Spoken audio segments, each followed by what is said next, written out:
Welcome back. Again, my name is Mike Wallace, Vice President, Government Affairs, and I'd like to introduce our next moderator for our next panel, which will be discussing how to start a cannabis business. Dianna Houenou, Policy Counsel for American Civil Liberties Union of New Jersey, has been a leading voice on racial and social justice issues with respect to cannabis legislation in New Jersey, and has consistently pushed for legislation that addresses the harms of prohibition.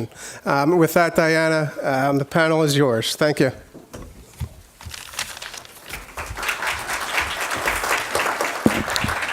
Thank you, Mike, and good morning. I guess it's still morning, everyone. My name is Dianna Houenou. I'm the Policy Counsel with the American Civil Liberties Union of New Jersey. I'm really pleased to be here today, and so I want to thank Mike Wallace and the NJBIA for having this event and for hosting such an important discussion about cannabis in New Jersey. We have a panel of 4 experts in the field of cannabis and what it could possibly mean for New Jersey. Today we'll be speaking with Kelli Hykes, the Director of Government Relations at Weedmaps, Scott Rudder, the President of New Jersey CannaBusiness Association, George Schidlovsky, President of Curaleaf, New Jersey, and Seth Tipton, attorney at Florio, Perrucci, Steinhardt, and Cappelli. I'm really excited to dive deep into what cannabis legalization could mean for New Jersey, what the risks are, what the challenges are as we move forward in this conversation in the state. We'll be having a directed panel questions for the panel for about 35 minutes, and then we'll move into a Q&A because we want to hear from you, audience members, about what your questions are for our esteemed panelists. So, the first question. The current version of the legalization bill establishes foundational parameters on what the cannabis industry would look like in the Garden State. It sets some basic requirements and restrictions regarding business advertising, product packaging and labeling, tracking cannabis products from seed to sale. But there's still a lot that's not included in the bill that people have had questions about, with the expectations that those items would be addressed in regulations or established by municipalities, such as application licensing fees and restrictions on business locations. So this question goes to anyone on the panel who has thoughts to offer. What is one item that you think is missing from the current version of the legalization bill? All right, so I'll take a first crack at it. So actually, I actually have a different response to that, right? So it actually has a little bit too much for my taste, right? So there's a lot of things that are in there that are very restrictive, and things that should be restricted are in there, right? So we're talking about, advertising and packaging and things like that we want to make sure that we're in there to make sure the product is safe and accessible and that we're not promoting it accidentally to minors. I like the fact that we're leaving a lot to the regulatory side. I see, as you go into other states that have legalized cannabis, there's a lot of restrictions that get in there. Some of them have, they're well-intended but unintended consequences. So as I look at the legislation, there's things that I actually like to take out that seem to be overly restrictive. But on the one hand, on the other hand, I like the regulatory process. I like that it's, if we do want to make a change, if we had, we made something too restrictive as a well-intended idea, but we made something too restrictive and we're making the businesses, we're creating unnecessary challenges. We want to make sure that we have a body that we can go to and change through regulation, not necessarily the legislative process. Yeah, and I would echo that. I think you heard the Jeff Brown say before, we're creating an industry, we're creating a market, and if you overly restrict that into a statutory framework, all it takes is the change of an administration or something like that, changes the membership of the legislature for things to get really locked in. And what you heard in all the panels that have been here today has been there's uncertainty. There's uncertainty with how to deal to acute intoxication. There's uncertainty in how the market will react, how many patients will be involved, how big a recreational market would be. And it's important to be able to have flexibility to address those things and make sure that the market stays both healthy but also good for consumers and patients. So I will agree with my colleagues up here that the bill is actually really well written, and it's very thoughtful in the types of regulations that are put into place or that are built into the policy. It's very comprehensive. I work all across the United States and internationally on cannabis policy reform, and New Jersey's is probably one of the most comprehensive and from the very get-go. But there's one area I always want more. That's my job. I'm a lobbyist. I always ask for more. And one of the things that I would like to see is in the current version of the bill, there is an opportunity for an endorsement for consumption spaces. So a retailer would be able to have a place for people to basically sample the product on site, which is really important, especially for medical patients and people that live in federally subsidized housing, so that they have a safe, legal place to consume. Those patients and low income, and even folks that aren't low income but that live in shared housing, it's very important. They may be barred from consuming at home. So that's very important, but right now it's only an endorsement that would be available to someone that has a retail license.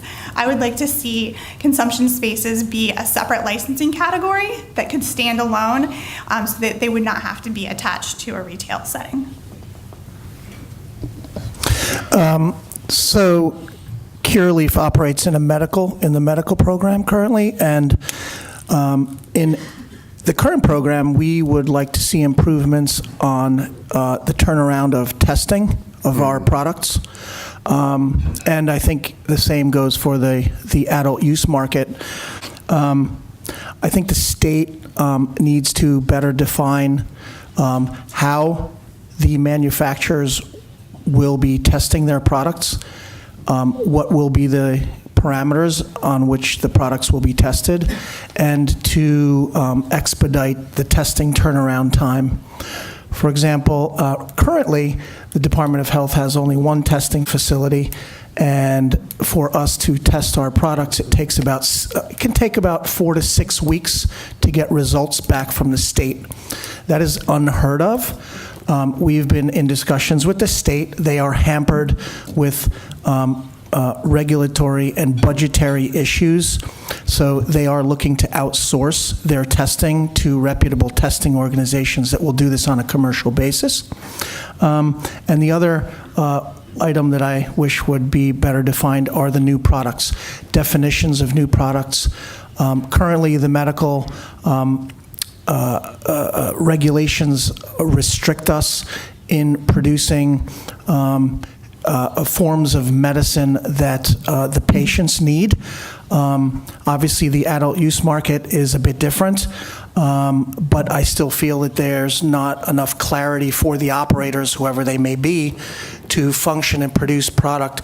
Not only flower. Flower is a very easy product to produce, but it's not the healthiest product to consume. So when you go down the extract processes, the science is unbelievably vibrant, robust, and we as operators can do so much more in producing better, high-quality products. We in New Jersey have a very restrictive regulatory framework. We are not allowed to use pesticides in our products, so the plant is very clean. So anyone consuming product in New Jersey can rely on the fact that the products are very clean, but we want to be able to put that on our labels, that our testing is very robust, but it has to be quicker and better defined. Mm-hmm. And George, just want to kind of follow up on the product side. What kinds of products are currently allowed in the medicinal space? Which products are currently not allowed? Where do you see, the expansion efforts kind of opening that door up, and how can that be translatable to adult use cannabis? So there's two groups, right? There's basically flower, which is the bud which you would smoke or vape, and there are extracts where you extract the cannabinoids from the plant material, and then you create different types of products from them. Currently, regulations allow us to produce flower with no THC limitations. We can produce lozenges, topicals, and currently vape carts. We at Curaleaf produce all of those, and the patients are very receptive to this because they don't have to, they have options where they don't need to actually combust their cannabis, right? So when you combust cannabis, you have a carcinogenic element that enters into your lungs. But when you're vaporizing or putting it under your tongue or microdosing with tablets or things like this, all products that we produce, I strongly believe that the new players that are coming into the market, the new 6 ATCs, I know that they're very strong in extraction. So the options that everyone will have in the medical market will be very vibrant in the next 12 to 24 months.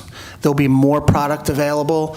And then how that translates into adult use, the edibles, baking, a lot of, food processing is very big.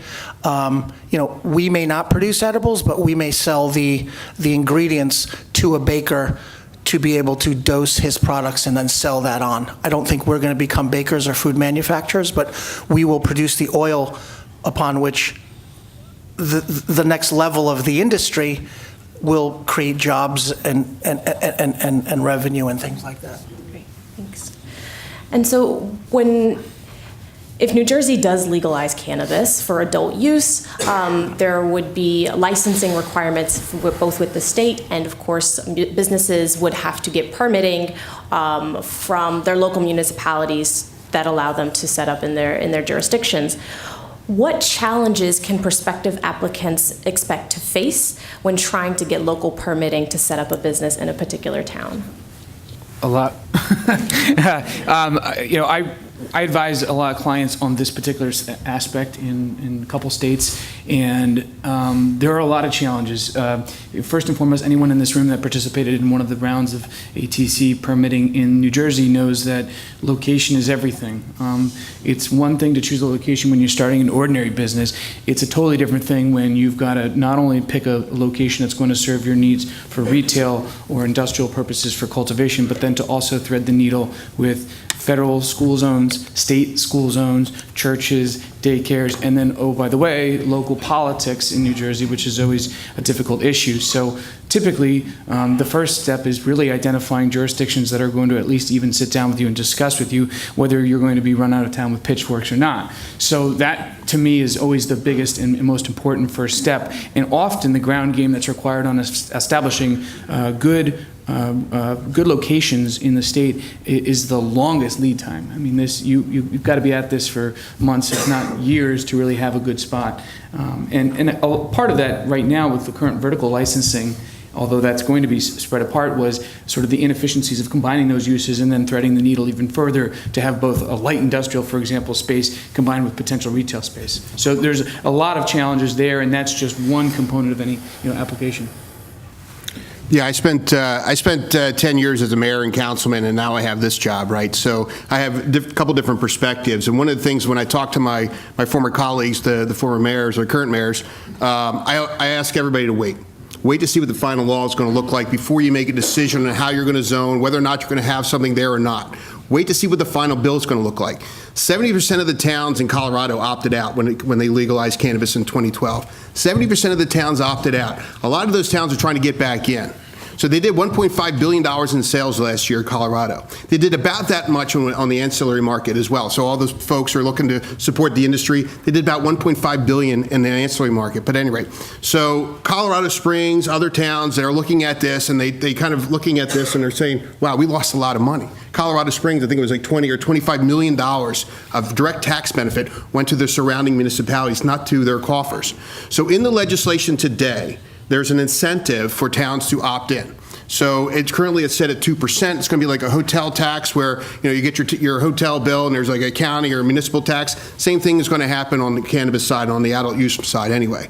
You're going to see the opportunity for towns to actually make money, help defer some property taxes, or help train or provide community educational programs, whatever they choose to do. So that's one thing for towns. So again, from a former mayor's perspective, it is kind of scary, right? So there's this brand new thing that's popping up, and what about the kids, and what about the schools, and what about all these other things?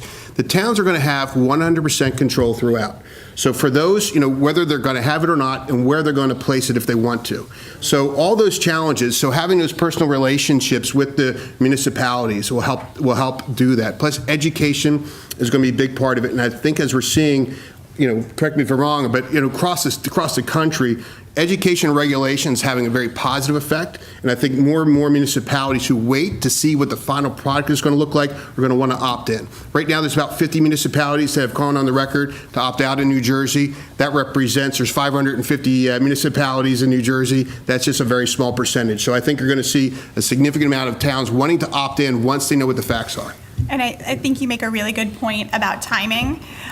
So the state is going to pass the legislation, then there'll be rule development, and that process can take, between 4 and 18 months easily.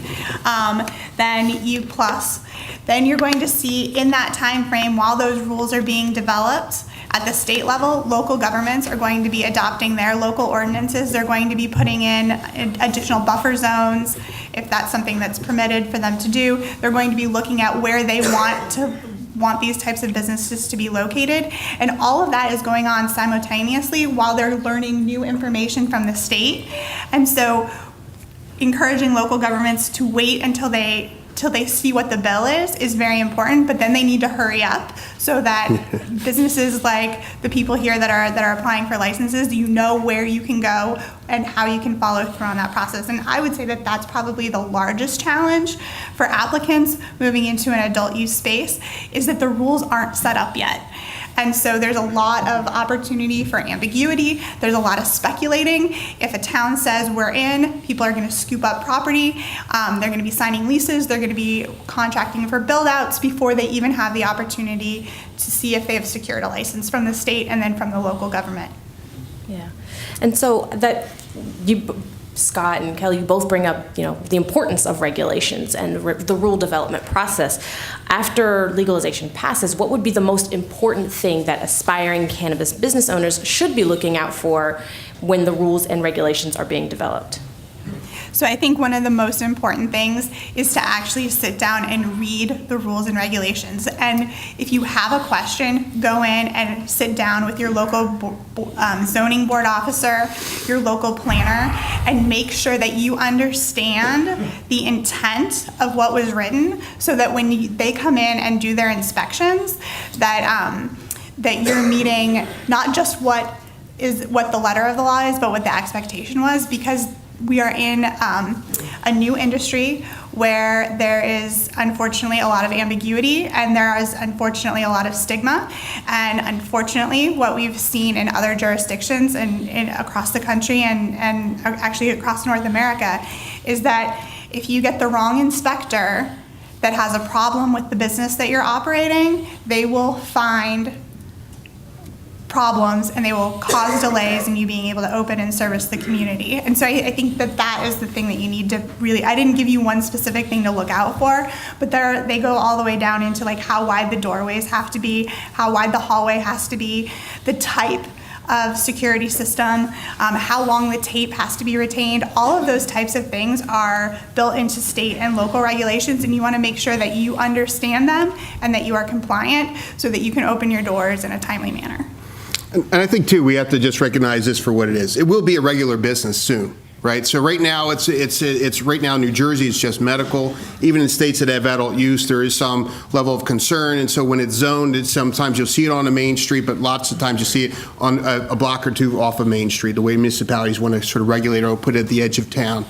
The reality is it's going to be just a regular business. Pretty soon, we're not going to be going through this very arduous task of responding to RFAs and all these multi-phase things. If you want to open up a dispensary, adult use store in the future, it's going to be very similar to liquor license, but we're not there yet. So what I would advise people to do is kind of look where the foot traffic is and get as close to that foot traffic, whether it's highway or otherwise. I've been to a lot of different states, and I've seen high-end, very high-end Apple store-looking dispensaries. I've seen they're Whole Foods. They're really high-end places, and I've seen some not so nice places.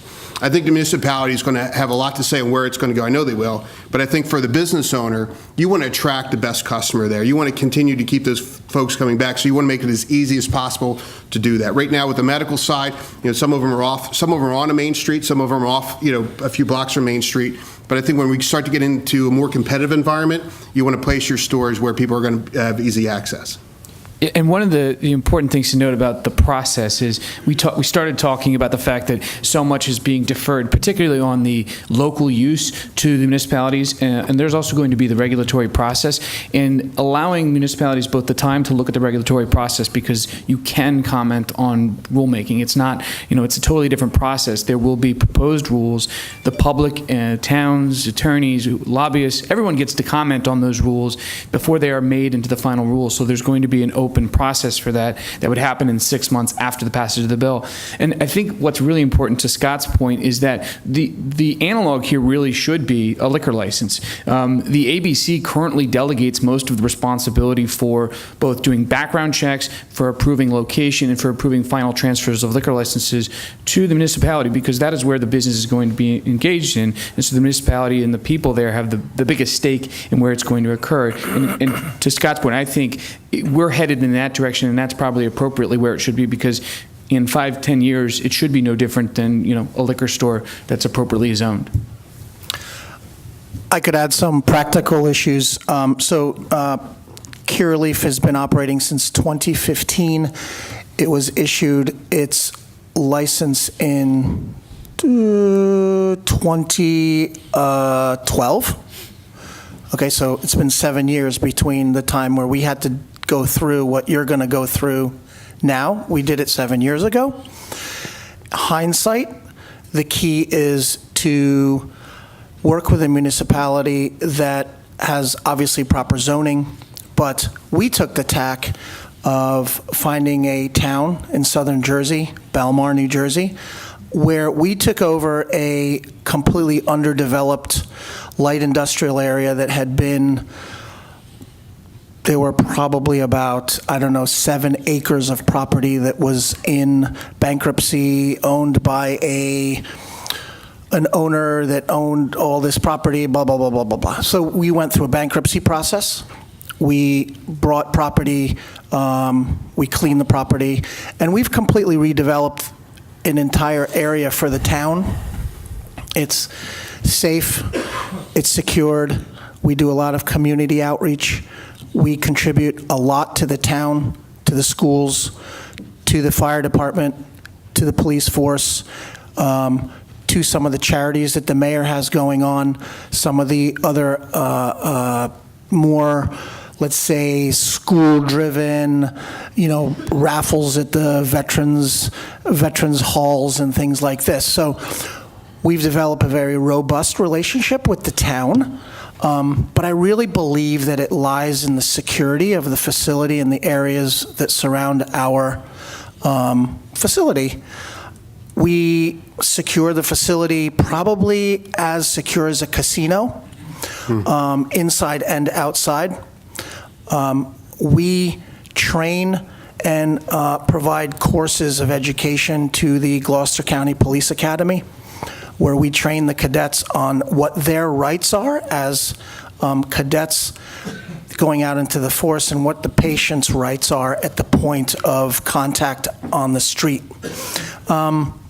So we have a robust relationship with the town law enforcement, with the state police, and they come to us with questions. They may be in need of help. They bring their police officers just to quell their inquisitiveness on how cannabis grows, all the way to the labeling that they will find in the car on a patient that has a medical marijuana card, and they will de-escalate the situation on the streets or in the community. Police officers are not looking to create problems. They just want to know what their rights are. So it's a lot of this community outreach. It's education. It's working, with Scott's organization and many other associations in the South. So, and there are colleagues of ours right here, Compassionate Care. They work down towards the Atlantic City area, and that is a booming area, and they do a lot of the same. So that's just practical experience. And sticking with regulations for just a moment before going into some of what it means to start and operate a business on a practical level, are there any particular rules or regulations that you think, if adopted, could make New Jersey a leader in the cannabis industry? Well, I think we heard Jeff Brown talk about it earlier. You know, this integration, we actually in New Jersey, we're positioned rather well, right? So cannabis is a medicine first and foremost. That's what it is. It's a medicine first and foremost.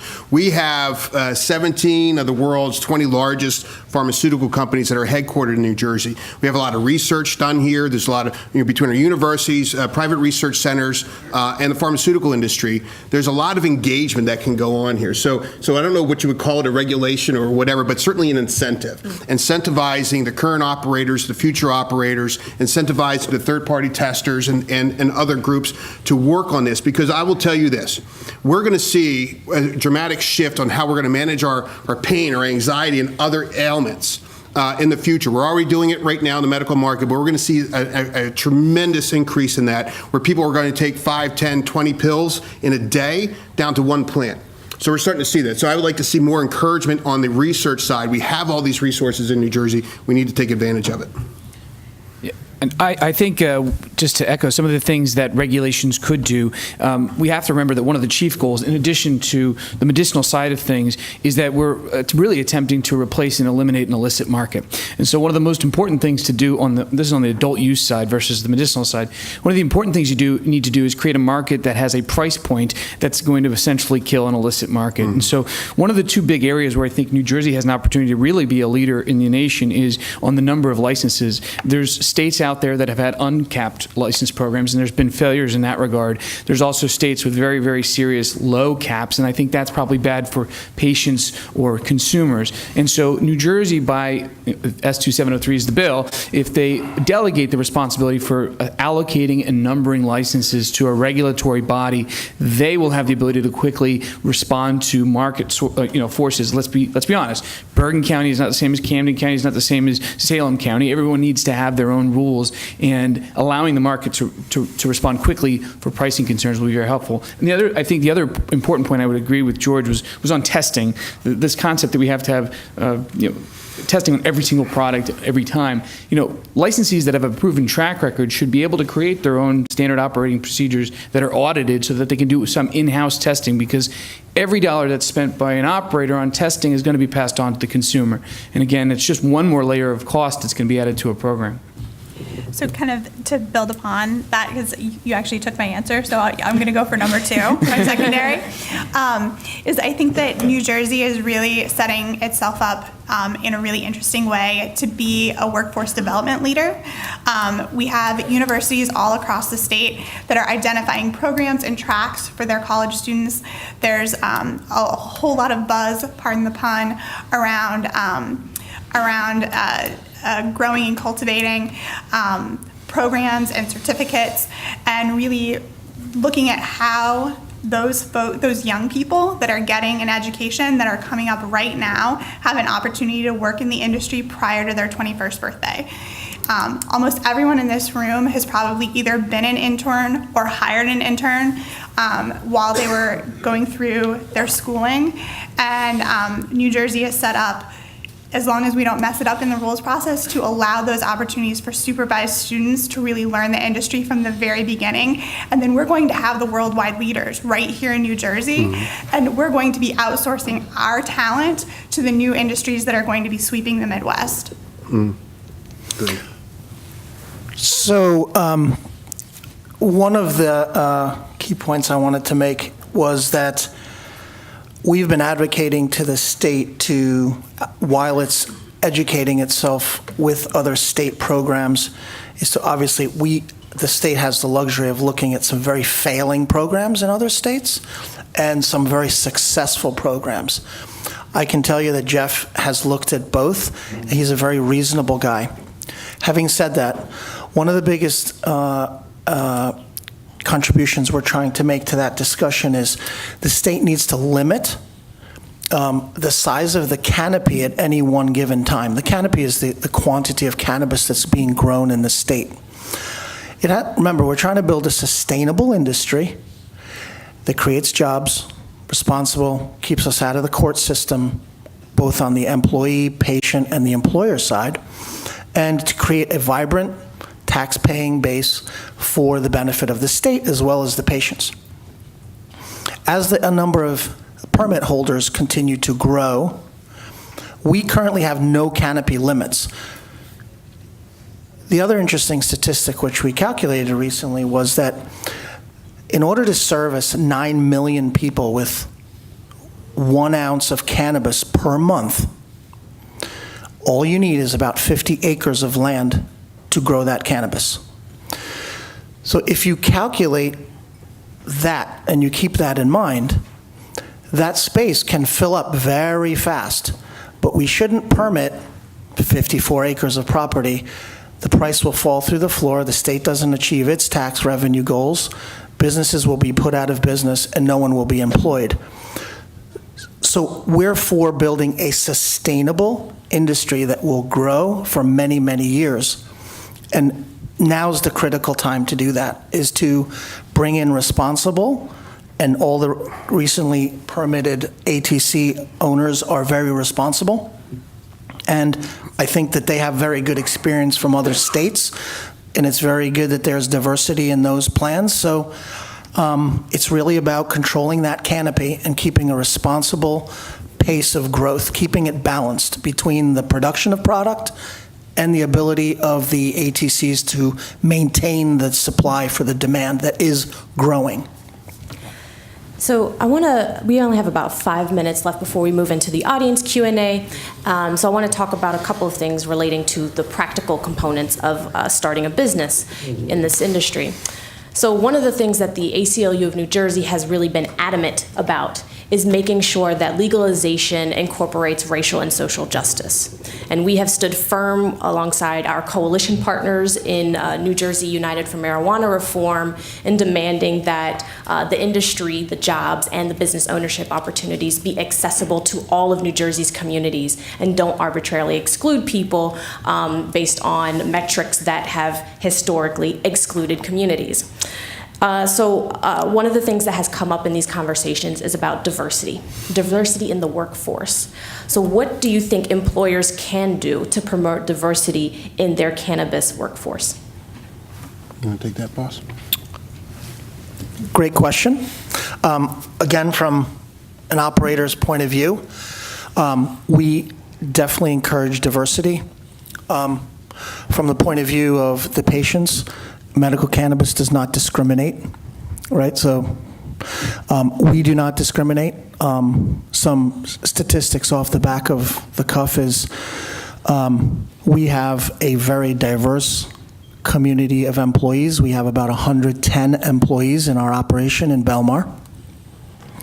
Women, men, people from all different gender or whatever. I'm not clear on all that stuff right now, but I know it's there. But we encourage diversity because you have to be very flexible, you have to be a team player, you have to be very productive, and you have to be able to jump into a completely new industry, either having experience in a different industry or bringing on some knowledge and adapting to a program that we as an employer have. And we find that all types of diverse types of backgrounds are very receptive to this industry, and they're very productive. And I'm not going to go into the different, men, women, all that stuff, but we have an open door policy. We do not discriminate. We're an equal opportunity employer, and we find diversity a very positive thing in our business. Mm-hmm. I think from so not being the employer here, but I think just as we've been developing the policy over the past, or trying to develop the policy, trying to develop the law, I think, again, a lot of similarities. We want to make this as much of a normal industry as possible, right? So right now it's cutting edge, it's brand new, it's sort of the .com of the 90s, it's something a brand new economy is being born. When it comes to sort of recognition of where prohibition came from, I think is where a lot of this discussion has gone over the past year, is the fact that, cannabis prohibition, I won't go into the history of it, but it was founded on racism and greed. Just was. So you could agree or not agree on different aspects of things when it comes to policy perspective, but that was the creation of prohibition. And explicit as well, very explicit. Very explicit. So recognizing that, knowing that historically disadvantaged communities have been disproportionately hurt by the war on drugs, there's a general recognition that we need to be as inclusive as possible. And you see more of that in recent discussions when it comes to the RFAs, who are getting licenses, and making sure we have a very open criteria process to encourage all people, particularly people who come from historically disadvantaged communities, to be engaged and have the opportunity for engagement. When it comes to the hiring practices, though, from a practical perspective, you're hiring from the community where you're operating, right? So some workforces are going to be a little bit more diverse looking depending upon where they're going to be located. But we also just need to recognize what diversity also means. It's not just necessarily the color of your skin, your gender. It could be an age issue. It could be a veterans issue. It could be a whole bunch of other things. So being as open as we possibly can, because that's what really is interesting about this whole debate on cannabis legalization. It's this common ground. People from all different communities have come together to help create an industry, and I think to your best of your ability, your workforce should reflect that. So I'll just add quickly, when you're going through your hiring processes, it is incredibly important, because this industry is so new, to look at the skills and abilities that you need your employee to have, and not necessarily the work experience working in the industry. Almost every skill set that is needed on any portion or spectrum of the industry can be found working in another company right now, or can be found coming out of almost any educational program right now. And so don't limit yourself to people that have work experience, but don't discount people that have been working and earning and learning in the gray market either. So be open to the skills and abilities, and know that, and really go through the interview process and be thoughtful about it. For sure. So thank you for that insight. I mean, even when we look around the room and we go to events that are discussing the issue of how do you operate a cannabis business, what does it mean to be a business owner in this industry, they're often dominated by white men, and so even having conversations about what diversity looks like is critical, not just when you open the doors, but even in having these conversations about what it means to open your doors for business. So with that, we're going to turn to audience Q&A. We have a couple of people who have microphones, so if you have a question, just raise your hand, I'll point you out, and then we'll jump right in. So right here in the second row. Yes. Thank you very much. Is this on? Good. Yes, Fred Brody, as Michelle introduced me before, that was very kind as an ambassador to NJBIA. I just want to mention that BIA is a great organization. You really, if you're not a member, you ought to join njbia.org. Check them out. I'm a 34-year member. I joined when my hair was black, and so was my mustache. But really, it's a great organization. I encourage you to please join. But my question as a business person has to do with the facility itself. I have a company that does microgrids, and a microgrid is something that generates and stores energy off the grid, and it could be used to generate energy for these facilities. I was wondering if anybody can comment on the type of energy usage that these facilities have to deal with. I'm going to just jump real quick, because this guy knows more than anybody in the room, I'm certain. But I want to point out to your point, though, Ambassador, is that the 1% of the grid was used to grow cannabis in 2017. The national grid, 1% for this one industry. It is a energy intensive industry. Most manufacturing facilities are, but when you look in the process of growing and all that it would take to grow indoors, it's a huge energy consumer. Having smart energy efficient systems, whether you utilize a microgrid or otherwise, is really, really smart. But I know you're going through a process right now. So I pay 6 cents a kilowatt, and my monthly bill is about $37,000. Thank you. Other questions? There's one here. Scott, you mentioned Colorado saw about $1.5 billion in ancillary businesses, and this is to the panel as well. Can you elaborate a little bit more on what those ancillary businesses are and how they're associated with the cannabis industry? Almost everybody in this room, right? So the ancillary business, so the people who are accountants and the attorneys who are, have your traditional clients, and now you're moving over into the cannabis space. You're a social media expert, you're a security company, you're a banking solution, whatever it is. There's all these different ancillary businesses, or those that are being created. Weedmaps, for example, it's a huge corporation, national corporation, international corporation, and again, born out of an opportunity. So on the ancillary side, so you look at Colorado, that's a general one people use. It's easy to talk about. They have 5.5 million people. We have 9 million people. They had 78 million visitors last year. We had 100 million visitors last year. We should double the size of their market, not just on the sales, but also on the ancillary side. I think if you're, whatever you're doing, and the reason that you're here, right? The reason that you're here is like, how do I get in this industry? How do I get in this space? One way would be to join the New Jersey CannaBusiness Association, along with NJBIA. Our information's in the back, but that was just a quick plug. Thank you very much. But it is going to be this opportunity that whatever it is you are doing in this space, you're a baker, whatever it is, you most likely have an application in the cannabis industry. It is just going to be another industry. And and also I'd like to expand on that, some of the other ancillary businesses. I mean, we're talking about there will be construction needs, security needs, janitorial services, marketing and advertising needs, photography. And so anything that you, as Scott, was saying, anything that you currently do can be applied to the cannabis industry as well. And so it doesn't directly touch the plant, so you don't necessarily have to deal with all of the stringent rules and regulations that are to be developed necessarily. But there's room to grow, literally. Dianna, just on the services to the industry, from a practical point of view, you're going to want to insure your business. You're going to need an underwriter that's going to underwrite cannabis, which is very difficult to find. You're going to want to find a 401k administrator who's going to want to administer cannabis money. Very difficult to find.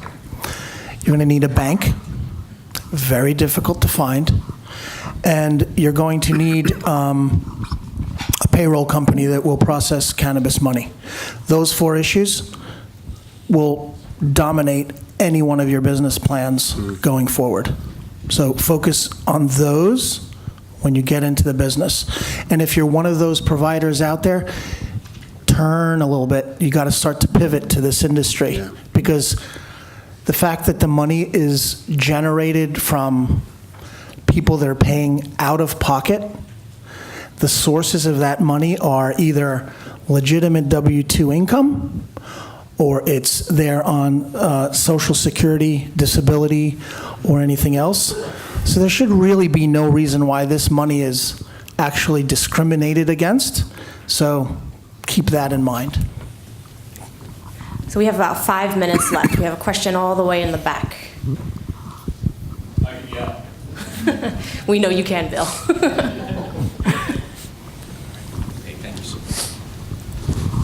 So I have a question about tax rates. And there's been a lot of efforts going on this effort on solving this issue.